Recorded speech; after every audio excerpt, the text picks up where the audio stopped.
This is the J. Scott Outdoors podcast on Western big game hunting and fishing, brought to you by GoHunt.com Insider. Research faster, hunt more. Go to GoHunt.com/insider and use the J. Scott promo code when signing up to receive a $50 KUIU gift card. I'm your host, J. Scott, and I live and breathe hunting and fishing, spending half the year in the field experiencing God's creation. I hope you'll enjoy hearing about our adventures. Guys, welcome to the J. Scott Outdoors podcast. This will be part 2 of a 2-part series with Andy Gagliano with the Turkey Hunter podcast. And it's a unique opportunity where I actually was guest on Andy's podcast. And he was asking me a bunch of questions about Goulds Turkey. So I thought I would air it. I recorded it while we were having the conversation, and so hopefully you enjoyed part 1. I've gotten a lot of great feedback from the first episode, and looking forward to sharing the second part with you. Before we get to that, I wanted to cover a few things. First, remind you that the GoHunt.com Insider giveaway for the month of February is 6 Outdoorsman's tripod and tripod heads. It's always nice when multiple sponsors get together. Go Hunt and Outdoorsman's already have a relationship, and it's great when they get together to offer a promotion. 6 Outdoorsman's tripods and tripod heads with a total value of $5,000. And all you have to do is be a Go Hunt Insider member to win. And every month they give hunts and gear and lots of great stuff away. KUIU sleeping bags, 10 Insider members won KUIU sleeping bags, 10 Insider members won KUIU backpacks. This month it's 6 tripods from the guys at the Outdoorsman's. Now these are machined aluminum tripods and tripod heads, and you can go to the outdoorsmans.com website and see the different Outdoorsman's tripods. They've got different sizes, different tripod heads. They've got a pan head, they've got a pistol grip head, and if you haven't seen these tripods, go to their website and check them out. Join Insider if you're not already a member. Click on the blue Join Now button. When you sign up, use the JScott promo code, and GoHunt.com is going to automatically send you a $50 KUIU gift card. And I know a bunch of podcast listeners are already members of the Go Hunt Insider.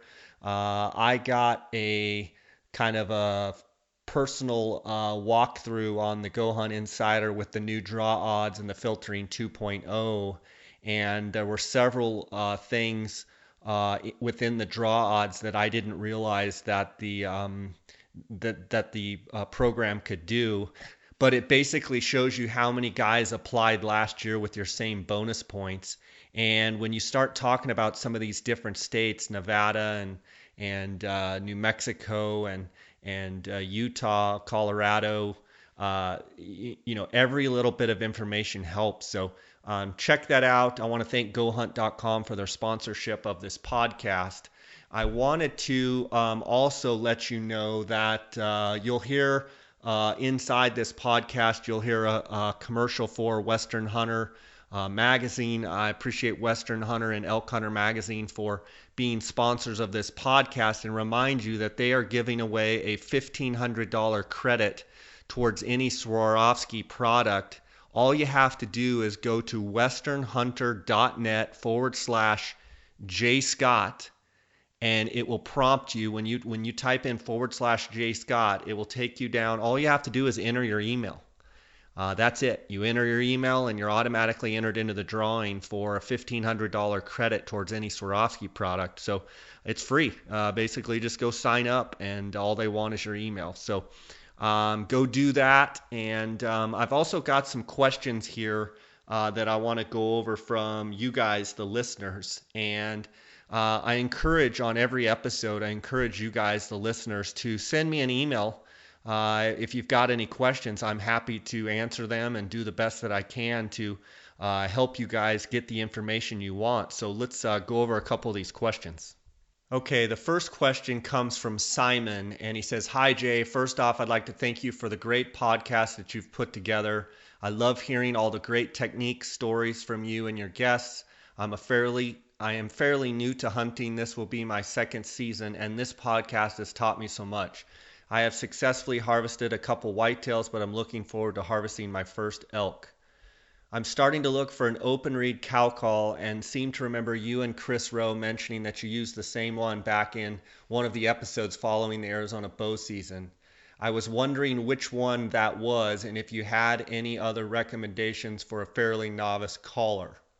I also had a couple ideas for podcast topics: scouting for elk using Google Earth, and um, let's see, scouting. And you've done several episodes about the units in Arizona and Utah. I would like to hear a similar one for Colorado. Yes, absolutely, Simon. We do have a couple of episodes coming up on not only Colorado but New Mexico's draw, both of those states, as well as Nevada coming up here later in the spring. So definitely going to cover that. And also, yes, I'm going to do a couple of episodes actually on scouting using Google Earth. We touched a little bit on it with the episode, I believe the second, or actually the first episode with Trail Kreitzer. But I'm going to dive deeper into that. But to answer your question about an open reed cow call, I really like the Trophy Wife external reed cow call from Steve Chappell. And you can go to, I believe, chappellguideservice.com. Chris Rowe and I both were using the open reed style cow call. The Trophy Wife. Steve also makes a matriarch cow call. Both are very good external reed calls. I think they are great. I also really like diaphragm calls. So hopefully that helps. Next question here. It's from Scotty. Scotty's from back east. He says, Howdy, Jay. Hope this finds you and yours doing well. I recently came upon your podcast and have been an avid, even daily listener. Pennsylvania is a long way from Arizona and the rest of the West. I love your podcast. It helps me get through the daily grind till I can head west again. For that, I thank you, sir. I had an optics question.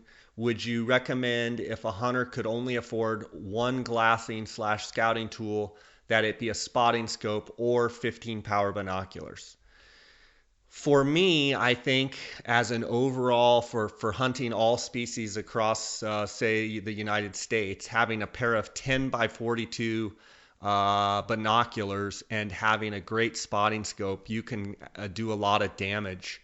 I would not recommend 15 power binoculars in place of a spotting scope. I love my 15 power Swarovski binoculars. I've had every generation of those 15s. The new ones are amazing. But I use those for coos deer, sheep, and long range, glassing for mule deer. But I will be the first to say that you still need a spotting scope. So if it means not buying a spotting scope at all, and if you're just trying to find animals, that's one thing. But if you're truly trying to trophy judge and field judge these animals, you need a spotting scope. And I would recommend, you always hear, buy the most or buy the best spotting scope that you can afford. I think the spotting scope is one of the most important tools that I have in my field judging program. And I use the Swarovski 95 millimeter, the 30 by 70 power eyepiece. So I would get a good pair of 10 power, 8 to 10 power binoculars and have a spotting scope, high quality spotting scope before I would have a pair of 15s. If you're not truly a trophy hunter and you don't care whether it's a 4x4 with a little kicker, and you just want to see if it's a buck or not, yeah, the 15s are great. But the 15s, the application, is only good in pretty big country where you can see, it's got a fairly narrow field of view compared to the 10s. So I'm going to say, yeah, always carry a pair of 10s and a spotting scope. Now, if you go coos deer hunting, I think 15s, 12 or 15s are absolute necessity. But for overall hunting all across the West, I think a good 10 power with a great spotting scope, you'll do just fine. So, Scotty, thanks for your question, and I appreciate you sending that in. Guys, I want to thank you for listening to this podcast and all the support. It's just very humbling to me to get to share this information with you guys and to get the feedback that I get every day. And I look forward to getting your emails. I look forward to people coming up and talking to me at trade shows. And it's just awesome. I want to thank you guys. If you have any questions or comments or podcast suggestions, please email me at jscottoutdoors@gmail.com. You can follow along our adventures at jscottoutdoors. My partner, Dar Colburn, Darr Colburn, on Instagram. Also our website, jscottoutdoors.com, our YouTube channel, JScott Outdoors, and on Facebook. So, guys, let's get right to the episode. Also, I want to remind you that, yes, I've gotten a few emails. Goulds Turkey, that's Goulds Turkey Hunt.com is another sister site of ours, and we do Goulds Turkey Hunts in the spring down in Sonora, Mexico. We actually also have a few Arizona hunts here this April. But we do GouldsTurkeyHunt.com down in Sonora, Mexico, and you can go on that website. We also have a Facebook page, GouldsTurkeyHunt.com. I guess it's Goulds Turkey Hunt on Facebook, but you can go on there and check out our videos and all the pictures of our. They're an amazing bird, and I just really enjoy that 2 weeks. Usually we do our hunts the 1st through the 15th of May. During the peak Goulds turkey gobbling season down there in Mexico, and it's just a hoot, just a lot of fun. I also wanted to remind you guys that Dar Colburn and myself are doing a free turkey hunting seminar for the Desert Christian Archers on Tuesday, March 15th. It starts at 6 p.m. That's in Phoenix, Arizona at Calvary Community Church. That's at 12612 North Black Canyon Highway. That is March 15th at 6 p.m. They're going to be giving away a lot of door prizes. There's going to be refreshments. They're going to have some raffles. We're going to talk about hunting techniques, scouting, locating, calling. There's going to be a section there where you guys can ask questions, and all it's free. But what we're asking you to do is bring a Calvary Community Church Manna Ministry. They need food and toiletries drive. Please bring any non-perishable food items or toiletries, soap, toothpaste, deodorant for the needy families of Calvary. And if you can't make the seminar and you would like to donate, please send me an email and I will put you in touch with the powers to be. And this is a great program. You know, we need to take care of the people around in our community, and this Calvary Community Church Manna Ministries is a great one. And just thank you guys for your generosity. I look forward to seeing each and every one of you out there March 15th. Tell your friends, it's free. Bring the kids, bring your wives, bring your friends, bring everybody. And we did a seminar last year, and it was just awesome. We had a bunch of people, a lot of great questions. Dar and I put together a video program, and it's a really fun time. So love to see you out there. Make sure to look me up. Love to shake hands and get to meet all the podcast listeners face to face. So let's get right to this part 2 episode on Gould's turkey hunting with Andy Gagliano. Have you guys heard about PhoneScope? PhoneScope is a privately held company that makes custom-molded, precisely engineered smartphone digiscoping adapters. Photographing wildlife has never been easier. Take digiscoping photos and videos from your smartphone and share them with your friends. PhoneScope stands behind their product with a 100% money-back guarantee. PhoneScope is the future of digiscoping. Get yours now. Use the JScott16 promo code and receive 10% discount on all purchases. Check them out at PhoneScope, that's PhoneScope, SKOPE.com, or on Instagram @Phonescope. Wilderness Athlete is committed to improving the health and quality of life for the outdoor athlete by providing field-tested, scientifically validated nutrition and sports performance products. Check them out at wildernessathlete.com and use the JScott promo code to receive 10% off any order in February 2016. If it was longer than 5 minutes that it took him to close that distance, I'll be shocked. He covered what had to be a half mile in about 5 minutes. Yeah, I mean, and for the Goulds, you know, their legs are so long. They've got big old legs on them, long legs, and, you know, they can just cover ground. And, you know, I've also seen them gobble as far out as you can hear, and they take quite a bit of time, but they're coming, but they're just kind of walking and feeding, but they're coming the whole time. And I've seen them also break and be on you so fast that you can't even believe it. Last year, my last hunt of the year, let's see, was it my last hunt of the year? I think I was with a doctor out of Reno, Brian Jewell. It was a real windy day, and we were up on this point, and I called, and he said, I thought I heard a turkey gobble. And I said, well, move a little bit away from me, and I'll call again. Boom, a bird gobbled. He goes, it was a bird. It's way out there. And I said, well, let's just sit here and just see what he's doing. And danged if that bird didn't just, come and come and come and come, and finally came all the way around, and he shot him. He came up on the opposite ridge from us. We could see him then. He was probably 250 yards away. I hit him. He gobbled. He kind of strutted. He kind of walked up. He was looking. I hit him again. He gobbled. He came down. He crossed the big canyon, came all the way up, and basically had us pinned, walked right to us, and he shot him at, 15 yards. It was awesome. Yeah, that's the thing I love about Goulds is, they'll make you feel like you're the best turkey caller in the world, and I'm certainly not. I'm proficient, but, they're very interactive birds. Yeah.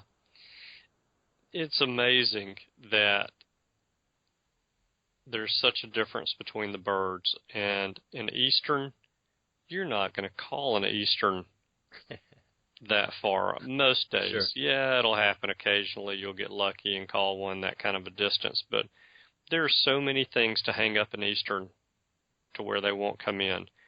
And a Merriam's or a Gould's, they have no issue with covering half or 3/4 of a mile. There's nothing that's going to stop them from getting there.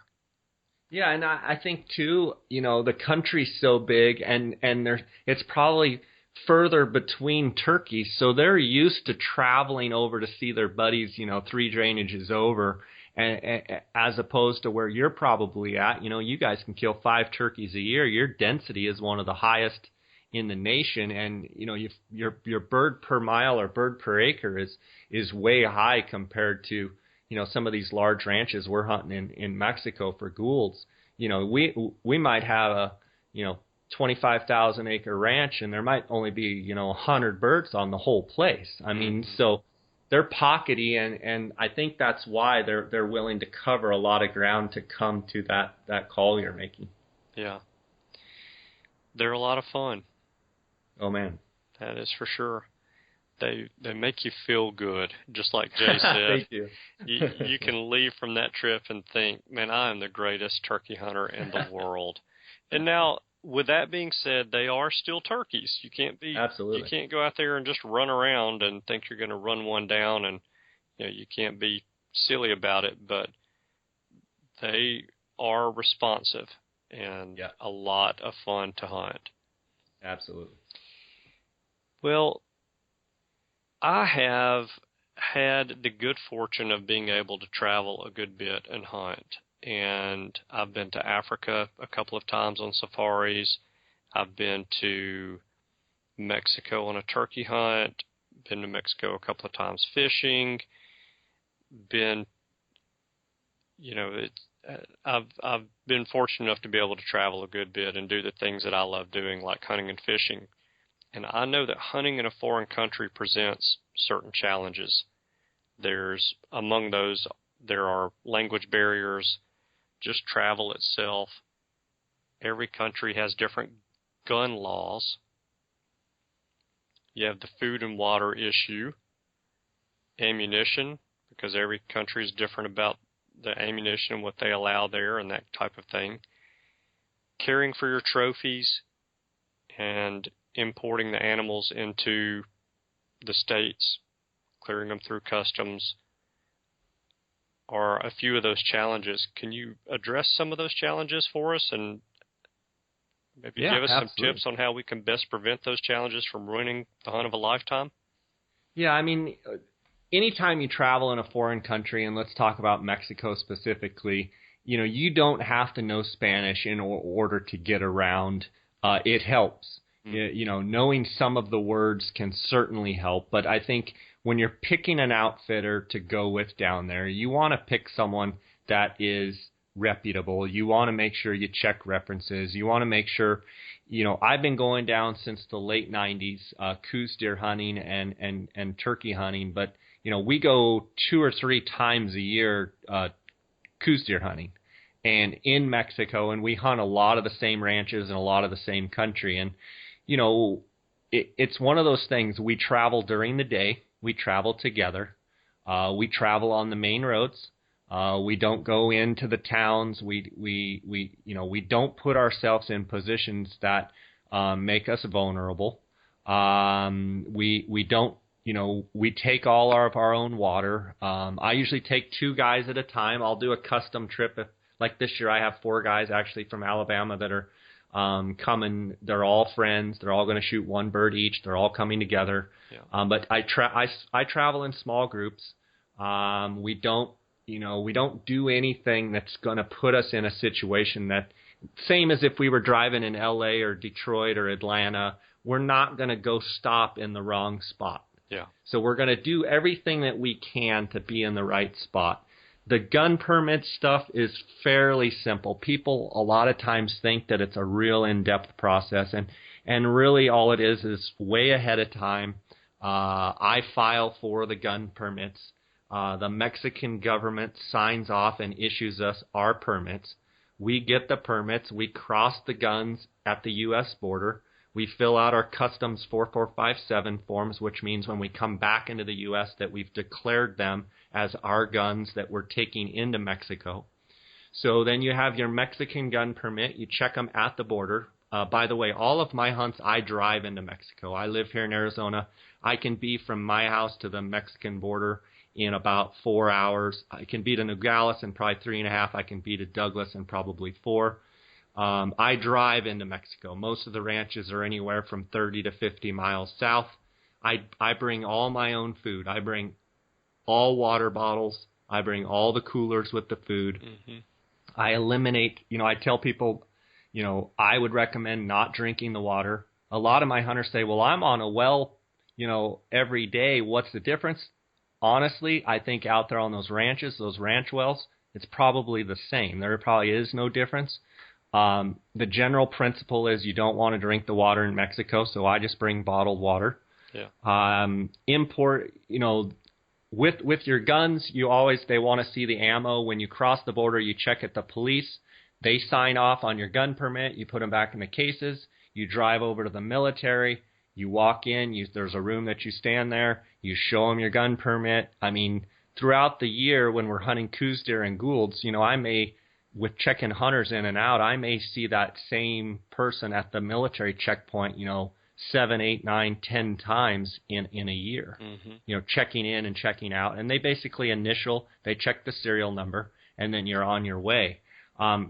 It's really not as strenuous as you would think. Now, you definitely want to have your serial numbers and everything correct, because if you don't, they're not going to be imported in. You're going to have to leave your gun on the U.S. side. Yeah. As far as trophy care and, importing your animals, fortunately this year the USDA avian flu ban was lifted. The last couple of years, each bird, you had to have a special USDA permit. Mm-hmm. I believe the permit was $50 a person. You had to have an approved establishment taxidermy, which you still do, but they're not requiring the special USDA permit anymore. You just fill out your normal, we have the paperwork, the U.S. Fish and Wildlife Declaration forms. You just declare your animal, and you still have to send them to an approved establishment. But when the avian flu was lifted, which I was told did not even have anything to do with turkeys, it was actually a chicken thing in way south, southern Mexico. That just is one less thing that we have to deal with there. But having done it so much, I mean, people now that go with me, they're like, wow, I thought it was going to be a big hassle. And I'm like, no, I mean, if you have all your paperwork done and you've done it as much as we have, it's not that big of a challenge at all. Yeah. So really probably the key in all of those issues and making sure that they don't crop up is going with an outfitter that is familiar with the process, knows how everything works, and you probably still want to have a conversation with your taxidermist before you go. Absolutely. So that you can work out any issues there and know what to do. And actually on our declaration form, we actually list approved establishment taxidermists so that each person that comes, if they're planning to get their bird mounted, or even if you're just bringing your feathers in, they have to still go to an approved establishment. So either I have to ship them or the people have to take them personally. And then when they get in the taxidermy shop, they sign off on them.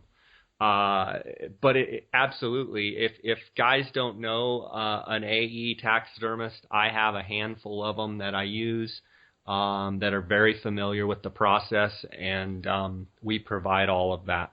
Yeah. I was fortunate in that I went on the trip with my taxidermist. Oh, cool. Who did you go with? Shane, what outfitter or the taxidermist? Either one. I went with Rancho Durangueño. Okay, so you were in Durango. Yep, okay. Went to Durango, and my taxidermist was Shane Smith. Okay. And Shane does an excellent job with turkeys, but it was really convenient for me because I just shot turkeys and handed them to him and said, okay, there you go. See you back in Alabama. And I understand from that place in Durango, you fly right in, and then you have a drive, and it's now compared to where I hunt distance-wise, I want to say it's a couple 100 miles to the south and to the east, and I've heard lots of good things about them. And there's a handful of really good Goulds turkey outfitters for sure. And like anything, I think you talk to the outfitter, you get a level of comfort with them, and you check your references, and go have a good time. Yeah, that's really the key, is having those conversations with the outfitter and determining if you're going to get along with that outfitter. And that goes the same whether it's with a Goulds Turkey Hunt or a whitetail hunt in Kansas or a pheasant hunt in South Dakota, an elk hunt in Colorado. It does not matter what you're hunting. You want to make sure that that outfitter understands how you operate, what your requirements are, and can accommodate you. Not every outfitter can do it. Not every outfitter can accommodate you. Yeah, and I mean, there's a the old saying, there's a seat for every rear end. I mean, there's an outfitter for every hunter, and there's all sorts of reasons why people pick certain outfitters and other people pick other ones. I think one of the things I would say is I like to do is I like to take two guys at a time. I typically like to take two guys that are buddies that know each other. Mm-hmm. I've been with a lot of different guys that have completed their Royal and World Slams together. We do it as a three-man team. Had guys last year from Mississippi, Greg Gray and Tally Rydell. They came down to fulfill their Royal Slam, which is obviously the Grand Slam plus the Goulds for the Royal. And we went out, we roosted birds the night before. and we crossed the border. We got to the ranch around noon. We got everything unloaded. We got kind of set up. We went and roosted birds that evening. We could have hunted, but it was a little bit late by the time we got over to where I wanted to go. Got birds roosted, went in there the next morning. They got a double right off the roost. We went back, had lunch, had a small siesta, and got food in our bellies. Went back out around 3:30 that afternoon. Got set up in a place that I know they like to go in the afternoon, and they actually shot a double that afternoon. So they shot 4 birds in one day. But the beautiful thing was we did it all together.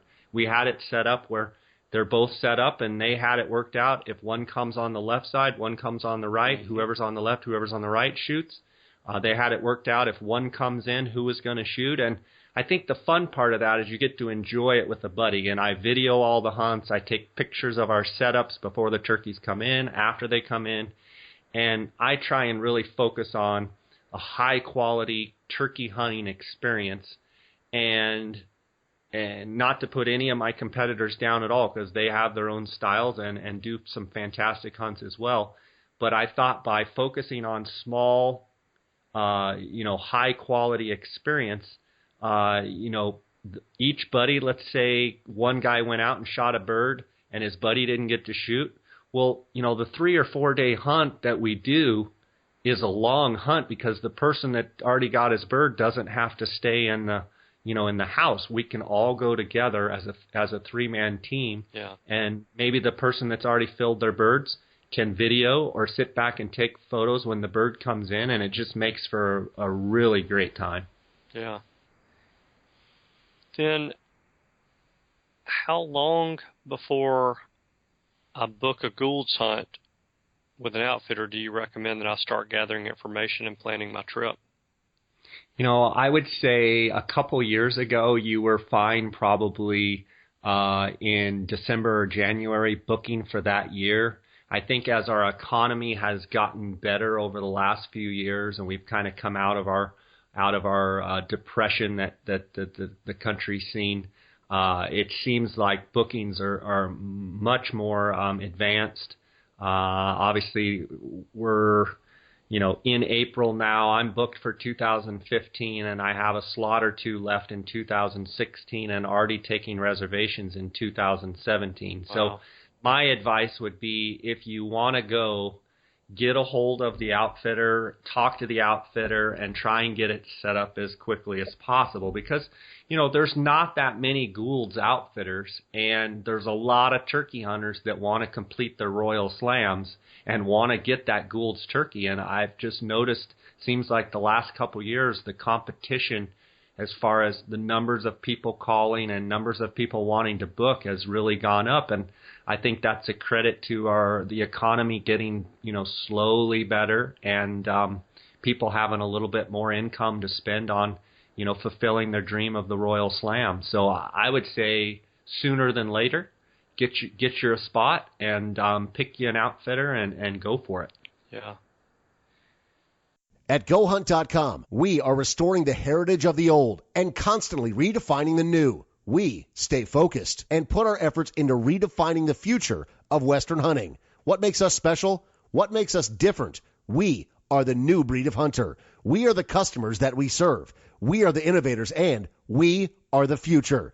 Visit GoHunt.com/insider and join the movement. Use the J. Scott promo code when signing up and receive a $50 KUIU gift card. Since 1982, the Outdoorsman's in Phoenix has made it their goal to provide the very best customer service combined with the latest and greatest optics and accessories in the business. Outdoorsman's is the leading designer and manufacturer of high-quality tripods and mounting accessories for any hunter's optical needs. Go to outdoorsmans.com or call 1-800-291-8065 and use the J. Scott promo code until February 28th to receive 10% off all Outdoorsman's packs and pack accessories. How much, well, let me say it this way. Having hunted Goulds, I know that it's not like walking out the back door to go shoot an eastern turkey. Sure. Where I may not have to even buy gasoline. A lot of people have the luxury of literally walking out of their back door and being turkey hunting. But it's not that easy with the Goulds. And because it's not that easy with the Goulds, there's a cost associated with that that's fairly pricey compared to a lot of other turkey hunts. Sure. Just on average, what is a typical Gould's turkey hunt cost? Just the hunt itself. Yeah, I'm going to say that I've seen them anywhere from $2,000 for one bird up to $3,000 for one bird. And, sometimes it's $3,000, but your gun permit is included. Sometimes it's $2,000, but then you've got to add in your gun permit, you've got to add in your ammo, you've got to add. So I'm going to say a general rule of thumb is between $2,000 and $3,000. I'm going to say more than likely the lower price point is probably going to be an operation that takes more hunters, so they take a larger group of people so they can actually lower the amount of the cost but do more hunters, whether it be better hunting or worse hunting, or maybe they have huge places and can shoot 80 birds a year, Yeah. I tend to see the people at the higher price end are smaller operations. I would definitely think I'm probably towards the higher end just because I focus on super high quality experience and more of a one-on-one or two-on-one experience, videoing every hunt, and giving the video footage to the client. Very rarely does any client of mine ever shoot any bird that I don't have video of the whole thing, from roosting them the night before to flying off the limb to beating the decoys up, to the interviews before it happens, a full-on video of the whole thing. And, and then there's some operations that just, have a great hunt and kill a ton of turkeys, but you may have 8 guys in camp. Everybody might have their own individual guide. And, I've seen cases where guys go out and they do 8 for 8 in the first morning and they're done. So I'm not going to say one's better than other. I think people have to decide what kind of scenario do they want. Do they want to go with an American-speaking guide, or do they want to go with a Spanish-speaking guide? Sometimes one is better than the others, and sometimes, the other is better than the others. It's just on an individual basis. Yeah. I will say one thing, too. I think another reason why the Gould's hunt is probably more expensive is they are a rare bird. And keep in mind that the price that outfitters like myself have to pay to the ranchers would blow your mind when you know exactly what we have to pay. It is actually very, very expensive to lease these properties. And as our economy gets better, I think the Mexican ranchers also feel that, and it just seems like the price per bird goes way, way up. And so a lot of times that has a lot to do with it as well. I think one thing that needs to be noted, Andy, that may cause the Goulds turkey hunt to be more expensive is the fact that as outfitters, we have to pay a premium to the ranchers for those birds. And so it's not like a deal where, you're hunting in Nebraska where the rancher's charging the outfitter, $100 a bird or couple $100 a bird. Yeah. It can be much, much higher than that. And so, I think that's another reason why Gould's turkey hunts can be more expensive, because we have to pay, and a lot of times dearly, for those birds. Yeah. I lost you again about 3/4 of the way through at that time, but you want me to hit it again?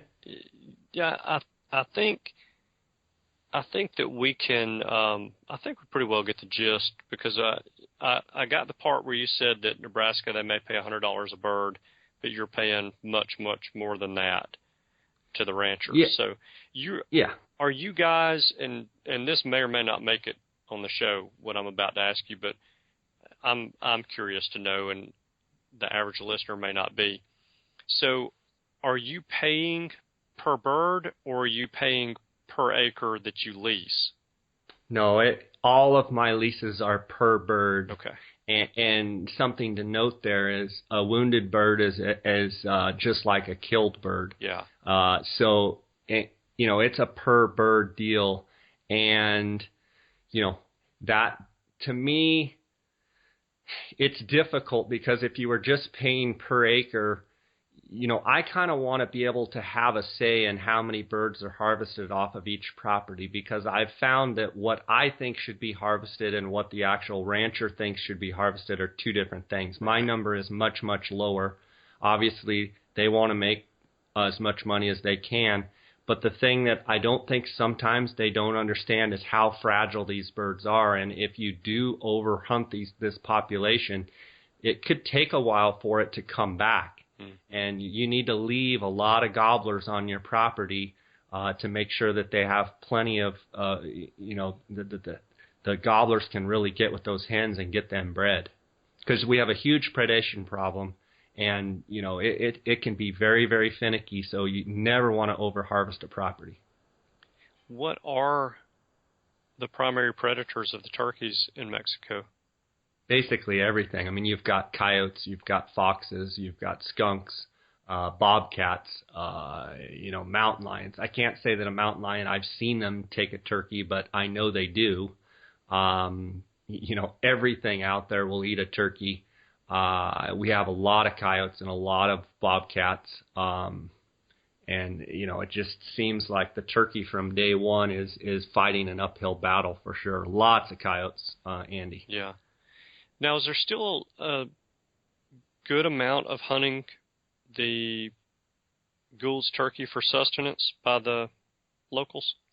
I would say most of Mexico is private property, and most of these ranches that we hunt in Sonora, it is absolutely forbidden that the people, the cowboys and the vaqueros and such that live on the properties harvest any deer or turkey, because the owner recognizes real quick the value that each one of those birds and deer has. And so I'm not going to say that it doesn't happen, but, most citizens in Mexico cannot own a firearm. And it's very rare, actually. A lot of the ranches, there'll be an old 12 gauge or an old rusty 22, but you don't see a lot of firearms down there. And I would say, as an outfitter, one of the big things I always look for is, I do not want to lease a property that has anybody else hunting the property. It's very strict in my contracts that I want to be the only person harvesting turkeys on that property, and coos deer. We do coos deer hunts as well, and that's the only way to maintain your quality, is to know that when you leave a ranch, that nobody else is going to be there harvesting something off of the property. Right. Yeah. Well, that's about all the information that I have for you as far as the Goulds is concerned. And you told us a little bit about the story of your most recent successful turkey hunt, but that's the question that I always ask my guests when I have them on, is to give us a story of your most recent successful turkey hunt and the one or two things that made that hunt a success. So we heard the story. Now tell me about your trip to California with your nephews. What is it that made that hunt a success for you that morning? I think the biggest thing for me is I'm huge into roosting turkeys. I feel like if I can pinpoint that exact tree where they're at, my nephews, I've been taking them, they're, 20 and 18 now, and I've been taking them last 7, 8, 9 years. I mean, the little guy he's now 6'5", and 210 pounds, but he was a little tyke when I first started taking him, just a little guy. Yeah. And from the beginning, I've always taught them that roost time, in California you can hunt till 4 o'clock.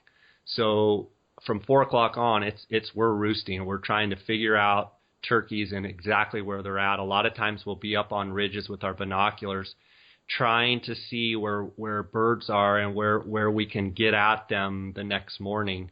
And in my mind, knowing exactly where they're set up, where they fly to take off into their tree, and where they're positioned, where the hens are as opposed to the gobblers, is huge. And I think on that hunt that we just had, we watched them for a better part of a couple hours down there, and we were, 600, 700, 800 yards away, maybe, half mile away, 800 yards away, and watched them strutting and doing their whole thing. So we had a pretty good idea that if our morning plan foiled, that we could go set up in a mid-afternoon and kind of knew where they would be strutting and doing their thing. And ironically, they moved probably a half a mile to go to their roost tree, and it was probably just as, maybe 40 minutes left in light, just as the sun finally crests over, they start beelining to the roost trees, and we were trying to figure out exactly where they were.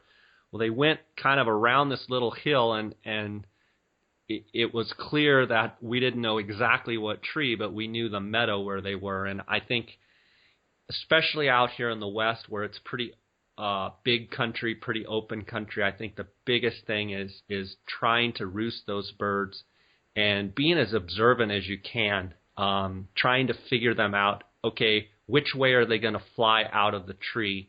Where do you think they want to go when they do hit the ground? And I got between them and where they were the previous afternoon. There was a little water tank over there, and I figured that if I got in between them, that they were headed that way anyway. And I think putting yourself in the right position is key. Yeah, that is huge, without a doubt. Yeah, and with the Goulds the same way. I mean, we do a lot of glassing, and one thing I stress with my guys, sometimes we'll stop hunting them and in the afternoon just to make sure that we get a good roost set up and, lift off, maybe an hour and a half before to try and get to high ground to just try and spot some turkeys and watch exactly where they go when we could be down there hunting them. Sometimes we'll pull off just so that we know we have a great morning and have a good setup on them. Yeah. That's, I think, very important is, even hunting Easterns, if you can figure out where that bird is and know, a lot of times with an Eastern, you're not going to know exactly which tree it's in, but if you know within 100, 150 yards of where that bird is, it doesn't matter if you wake up the next morning and the wind's blowing 30 miles an hour. Sure. You've got a lead. And it gives you a place to start. Yes. And I think it's huge. It really is. It really is. Well, Jay, I really appreciate you coming on. Like I said, I wanted to have you on here just to talk about the Goulds because they are really an amazing trophy, and the hunt is quite the experience. You cannot complete a Royal Slam without a Goulds. Heck, you can't complete a World Slam without a Goulds. Yep. So if any of the listeners have a desire to go out and kill an isolated and get a World Slam, you've got to have the Goulds as well for that. And the area that the birds are in the mountains is amazing. Some of the most beautiful country you'll ever see. It really is. It's very arid, dry, and having that type of habitat in the mountains it's really unique. And so it's an experience that is really hard to describe, and I highly recommend that if you've got the ability and you've got the desire to travel and hunt, then by all means take on a Goulds hunt. You'll not be disappointed with it at all. You'll be very happy that you did it.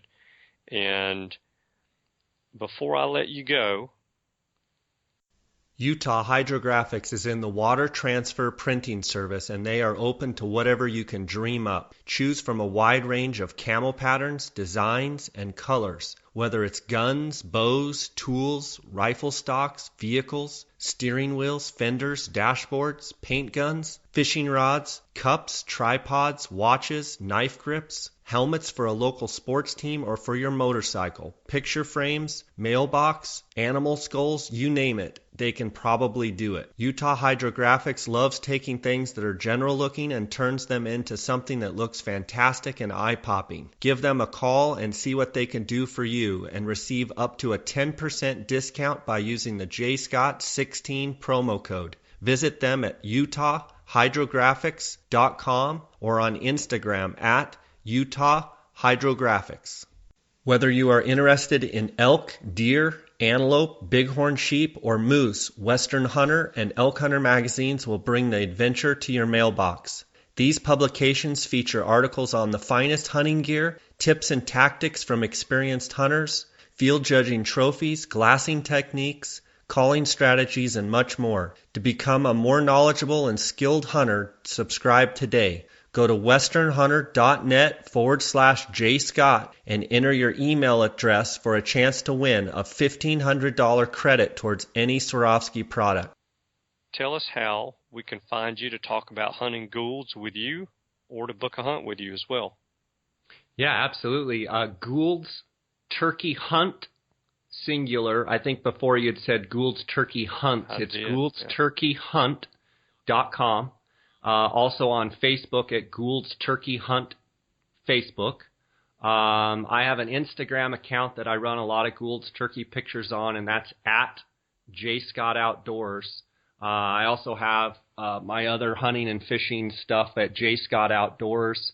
I have a Western Big Game Hunting and Fishing podcast. I believe I have one Goulds turkey episode. Actually, Greg Ray, who shot the guys that got the 4 birds in one day last year. Mississippi hunters, yeah. Yep, Mississippi hunters. They're on my podcast, and I actually have another Goulds hunt podcast coming up that's going to be released. And I just started a podcast about 30, 40 days ago, and I've just been enjoying the heck out of it. I've got about 17 episodes loaded so far. But, yeah, gouldstturkeyhunt.com or Goulds Turkey Hunt on Facebook. And, people can email me at jscottoutdoors@gmail.com. I love to talk turkeys, love to talk hunting of any sort, and it's just an extreme passion of mine, and real into photos and videos and capturing the whole experience.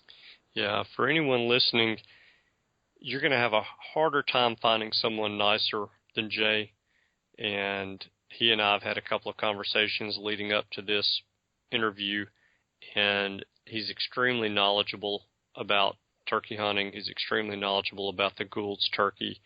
He is, as I mentioned, extremely nice, and above all of that, maybe I should say in addition to all of that, he is one heck of a photographer and videographer as well. So you have a YouTube channel, do you not? I do. Yeah, J Scott Outdoors on YouTube. Fortunate to have, I believe, about 1,300 subscribers and have well over 1 million views. And all of my Goulds turkey hunts for the last 4 or 5 years, pretty much all of them can be found on YouTube. And just fell in love with video years ago and trying to tell a story.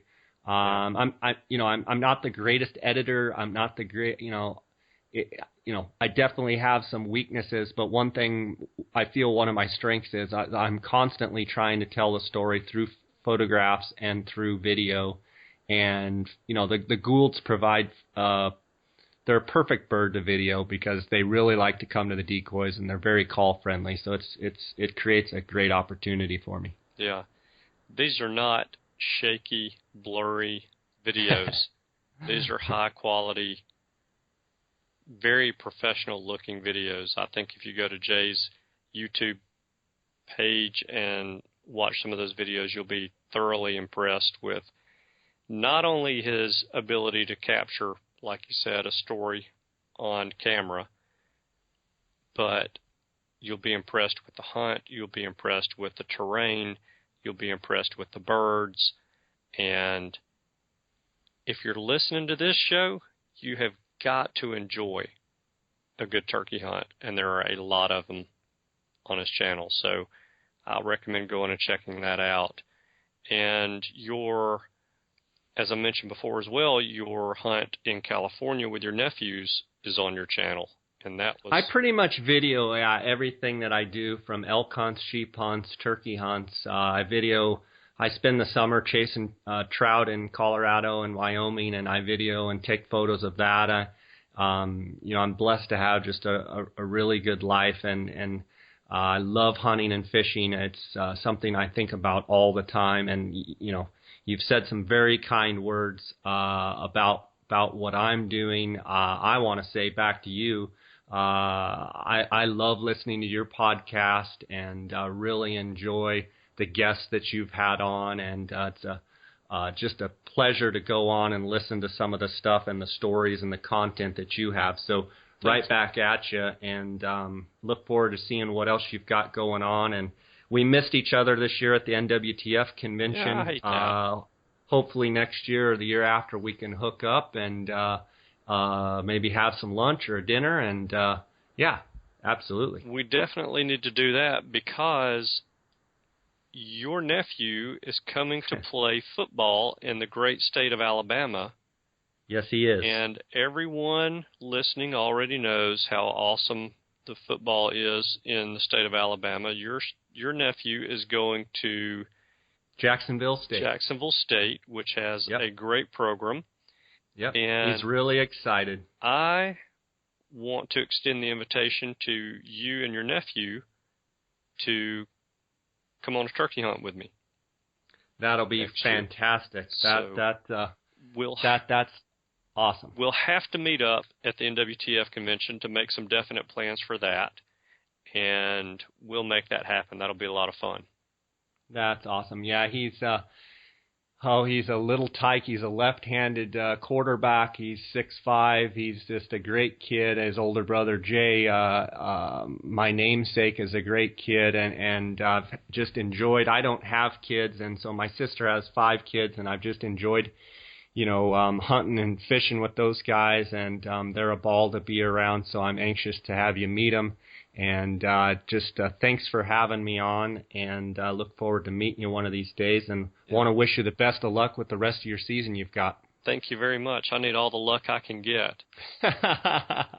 and I appreciate you coming on, and you guys go out there onto iTunes and check out Jay's podcast. You're going to enjoy that. It's some excellent content, and if you have not been out west hunting, it's something that you'll enjoy listening to, and it will get you fired up about going out west to hunt, whether that's elk or Coues deer or a Gould's turkey or a Rio. He does a great job on his podcast. You'll thoroughly enjoy that. You will learn a ton of information, so I don't think you'll regret it at all. Thanks, Andy. Jay, thank you for taking time this evening. I look forward to talking to you again soon, and once again, I wish you luck this turkey season, and I look forward to seeing some great videos of your hunters hunting with you as well. Thanks. Yeah, we got a lot of great stuff right here in front of us over the next 40, 45 days. So hopefully we'll touch base after that and share some stories. And until then, I guess gobble, gobble, and shoot straight, okay? That's the hard part for me, shooting straight. But Me too. I'll give it a try. All right, amigo. I'll catch you later. Thank you, Jay.